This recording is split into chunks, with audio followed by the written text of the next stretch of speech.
Hi guys, this is Emma here, coming on here today to talk to you about stimulant addiction with legitimate ADHD. I think this is a massively important topic that is probably not talked about enough. I am not by any means bashing stimulants in this video or saying that they don't work for people, because they do. They definitely do help people with their ADHD. They do not help everyone overall. I do think that, your stimulants, block the reuptake of dopamine and norepinephrine. So you have extra dopamine because people with ADHD don't have as much. So I think, that being said, stimulants will probably help the majority of people with ADHD with a lot of their symptoms. However, it's not everyone that takes them. That's not going to be worth it for everyone that takes them because of the negative side effects. So it's kind of, it is a person to person decision. It's an individual thing. If the reward outweighs the risk, then great. But I want to make this video because I think that the risk outweighs the reward more often than a lot of people think. And a big thing I want to talk about is addiction, because I've heard so many times in, the ADHD community, or just, people just have the misconception that if you have, legitimate ADHD, you got a real diagnosis, a thorough one, that you cannot become addicted to stimulants. So Adderall, Vyvanse, Ritalin, Concerta, Focalin, stuff like that. Which is not true. I say, the only way you're going to become addicted is if, you are abusing it. But if you're just taking your regular dose, there's no way that could develop, which isn't true. And I'm going to tell you my own experience, which again, is just mine. I'm not, I know everyone has a vastly different experience with stimulants. I just think it needs to be put out there of the risk that comes with addiction with these medications. Just flat out, here's some quick facts that kind of highlight the intensity of this. The Controlled Substances Act was created for amphetamines. So that's why stimulants are a controlled substance. That's why you cannot get them refilled ahead of time, because they have a very high abuse potential. Adderall and Vyvanse, which is dextroamphetamine, is incredibly similar to methamphetamine. There's just one molecular difference. Methamphetamine is actually still prescribed in the United States for ADHD and obesity, and it's called Disoxin. The generic is methamphetamine, and it is prescribed for ADHD because they are incredibly similar drugs. Everybody knows how dangerous meth is. Obviously, particularly talking about crystal meth, which is not made in a pharmaceutical lab. It is incredibly dangerous. And they are very similar. That's why meth affects people with ADHD so differently than those who don't. And Adderall wasn't created for ADHD, neither was Ritalin. So it's not that they were specifically manufactured for ADHD by any means. I feel like a lot of people think these drugs were just designed for that. They're designed for ADHD brains. And no, these drugs have been given for obesity for a very long time. That's why Ritalin stands for Rita-Lean, because the guy who made its wife was named Rita and he wanted her to lose weight. I know that sounds absurd, but it's true. It was kind of like they were just trying to find something that they could use it, to market for. And Adderall stands for ADD for all. Meaning, like, anyone who takes Adderall is going to get jazzed up and get a bunch of stuff done and focus, like hyperfocus. That's essentially what that means. So yeah, when you think about Adderall addiction or Adderall abuse, typically you hear about this in a college setting. Kids who don't have ADHD, don't have a prescription, buy some from somebody so they can study for an exam, which is common. But that's not the only form. So the question of this video, the main question is, can people become addicted to Adderall with legitimate ADHD? And the answer is yes, absolutely. So I was diagnosed with ADHD at age 8. It was kind of, I think, always on my mom's radar from when I was really young that I had a lot of the signs of this. And then, my teachers got involved and, encouraged my mom to take me to the doctor. And I got, intensive, multiple day long, diagnostic tests. And they said I had ADHD. And pretty much from the get-go, the doctors and my teachers kind of pressured my mom to put me on stimulants. And my mom was actually very wary of them because she felt like it was dangerous. And I was 8, but she ended up deciding to give it a try. And I had a lot of negative side effects from stimulants from the get-go. I didn't like the way that they made me feel at that age. I felt like it took my imagination away because, that was, part of my ADHD was that I could not come out of my imagination. So my life was completely out of balance. Like, I literally could not stay in reality, like in school. Like, it was like I was always somewhere else. So, the stimulants definitely helped my ADHD symptoms, but they made me feel just weird, like anxious, just kind of like, I don't know. I felt like a different person. So there was a lot of trial and error, switching different stimulants. I'm pretty sure I was on I know I was on every single one at some point, different doses. Then I would be off of them for a while because my mom felt like it was changing my personality too much. And same thing in middle school when I took Focalin, I ended up getting suicidal ideation from it. So that really scared the shit out of me. So I went without stimulants for a while. But I continued to struggle massively with my ADHD.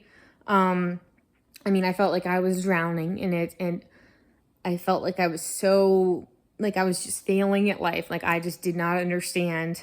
I felt like the way I did things was so different than the way things were supposed to be done. And in school, I honestly just kind of bullshit my way through it, and I learned how to get good grades without doing any work because I didn't know how to study. I didn't know how to manage my time. I didn't, I couldn't keep track of anything. I just felt like I was drowning in my own mind, right? And so in high school, when I was 17, I decided I wanted to give stimulants another try. And I had never really liked them before, other than that I really liked that they helped me to focus and to, it helped me improve the mess my life felt like it was. And I kid you not, this time it was night and day. When I had that pill, that Adderall pill, it was like I was in love, and I would do anything in the world to feel that way every day for the rest of my life. It was that instantaneous. I had taken this medication before. I was taking it as prescribed. Too. That's the thing. I didn't take a shit ton of it. I felt high as fuck, and I felt on top of the world. I felt like this is the thing I'd been looking for in all these other things before. Because I had struggled with self-harm and eating disorders, and this felt like the ultimate solution to every single one of my problems. I was determined to do literally anything it took to get more and to take it forever. It was that instantaneous with legitimate ADHD, having taken it before. So I'm telling you this as just a warning, because I just don't like how often I see people saying that that's not possible, because that's not true. It's just not true. I wasn't doing other drugs either.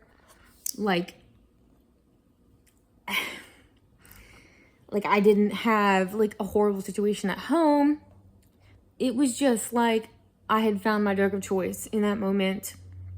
And my life changed rapidly. At that point, I had I think a 4.6 GPA. I was in an honors program that was separate from the rest of my high school. And I also had just started working as a lifeguard, and my life was very full and balanced, and I had friends and just a lot of meaningful things in my life. And like I want to say it was, let's see, like 2 months after I got that first pill, I was out of control. I was going through it too fast. And my mom ended up locking it in a safe and giving me one a day, which tortured me. And let's see, I had like 100 absences per class senior year. Shouldn't have graduated. I think it was really just because they knew how, like, every other year I was in school, I did so well and was always there. And it was just very apparent that something was very wrong. I would take the bus to school every day and then leave by first or second period and go to this guy I started dating's house. And my day consisted of getting more Adderall. It completely took over my life. Within 6 months, I was a full-blown tweaker on just Adderall. I'm telling you, it is so similar to meth. You know, later on, I became a meth addict, and I'm telling you, they are so similar. Very similar symptoms. I mean, it's honestly almost identical, except for like crystal meth is more potent, meaning less of it will last you longer and you can go longer without sleep. But it's just a more potent version of amphetamine. So, you know, it is scary thinking about like me being on that as an 8-year-old. It is concerning. But I'm not saying that it doesn't work for everybody, but it's a risk. So I think a big thing to keep in mind for people who are like potentially wanting to get on stimulants, or their kids are, or, you know, I think the problem is you cannot know how you're going to react to it until you try it. But family history of addiction is definitely a warning sign. I would say it's not like everyone with addiction in their family is an addict by any means, but it's much more likely. Like in my family, like my siblings aren't addicts, but I am. My dad is. Like it runs throughout my family, so it makes sense, you know, that I'm an addict. But it's just, I think, you know, looking back, warning signs I noticed were I had addictions to other things before I ever tried drugs, because I was constantly trying to escape my own mind, and I really hated myself, and I was so anxious all the time. That was the biggest thing. I was so shy. I would have panic attacks at school almost daily. Like I was just a very anxious person. And after, you know, age 13, I started, you know, having major depressive episodes. So I started self-harming. And then after like a year of that addiction, I started binge eating, and then I became bulimic, and then I became anorexic, up until the point where I was about to die from it. And then I switched to drug addiction. And it was so, you know, that's a big warning sign. But I still never in a million years would have thought that would have been what happened to me, considering that I took it as a younger child and didn't feel any of that, like the euphoric rush that was like, this is the love of my life type feeling. I actually really felt just weird and like I didn't like it.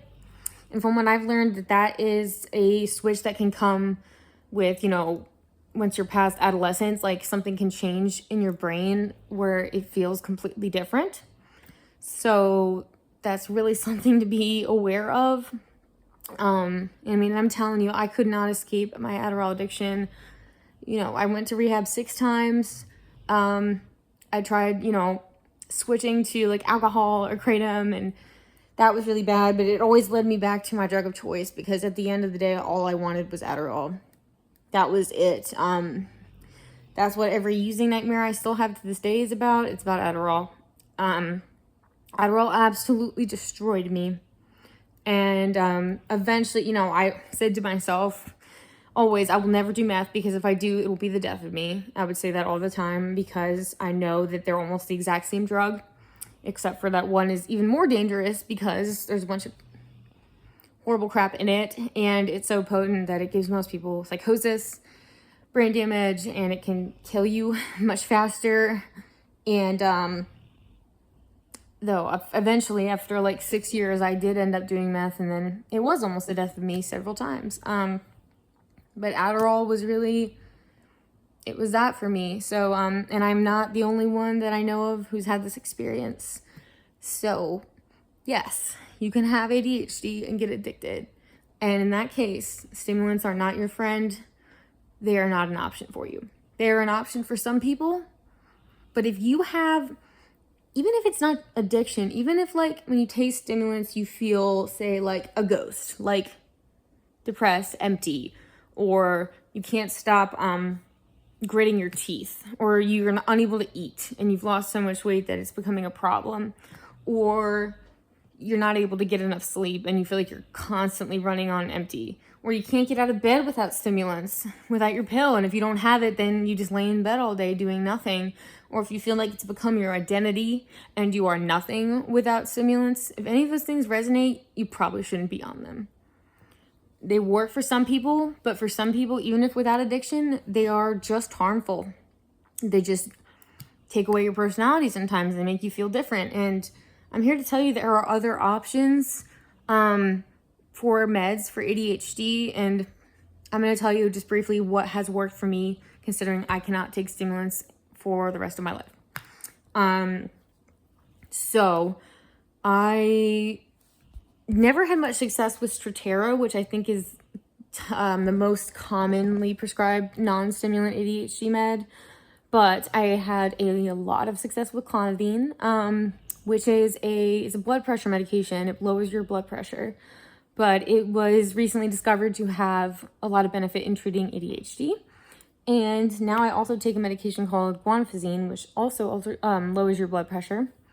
And those together have really, really helped me out. Like, it has improved my ability. It's so many different things, like to like be able to stick to a routine, to be able to like do my art without going crazy. I don't forget things as much. I've also developed a lot of methods to help me remember everything. It's helped me like just be able to sit still with myself more. I still fidget nonstop. There's certain things of my ADHD that are still very, very present. But the biggest thing that's helped me, though, even more than the meds, is exercising every day. That has helped my hyperactivity by a long shot. And I have a lot of fidget toys that I really love and that work in different settings. That's helped me as well. And I try to get as much sunshine as I can to get really good sleep. I have calendars, notes, and alarms on my phone everywhere, and I rely on them pretty deliberately for everything. Make sure I take my medicine consistently. Yeah, I just can't take stimulants, and I used to be really, really, really butthurt about that. I used to be so jealous of people that could take stimulants and not destroy their life. But now I don't feel that way anymore. If it works for you, then I'm happy for you. I have found what works for me, and I just want it to be known that there are other options for you that might help you more than stimulants even. Because I'm telling you, stimulants, even when I took them as prescribed, I always felt like burnt out. Like running on fumes, like all, I just didn't feel healthy. And so there are other options. If it works for you, though, then that is great. Just please use caution and understand that there's a high risk of dependence. That's why the Controlled Substances Act exists. It's for, methylphenidate and amphetamines. They are just really dangerous. And I also want to say, I never snorted it either. I hated that. I only just took the pills. That's another thing I hear all the time, that like that's the only way to abuse it. No. It's a very slippery slope. And if you're worried about that, I would definitely discuss that, with your doctor. And if you've got family history of addiction, just please be wary of the risks. I really wasn't. And I had no idea how bad it was going to get, like so fast. Like, my life completely changed night and day. Like, I went from a very normal, functional person to a girl that had a missing persons report out on her, who was hiding away in her boyfriend's house, doing drugs nonstop, hiding from the cops, and literally doing nothing but Adderall. That was my only purpose in life, was more. And today I don't have to live that way anymore. And I found a way to live with my ADHD. It doesn't involve that. So I think that's all I've got. Please let me know if you have any questions or want me to talk about anything else in particular, kind of around these topics. I would love to hear it. I hope you have a wonderful day. Bye.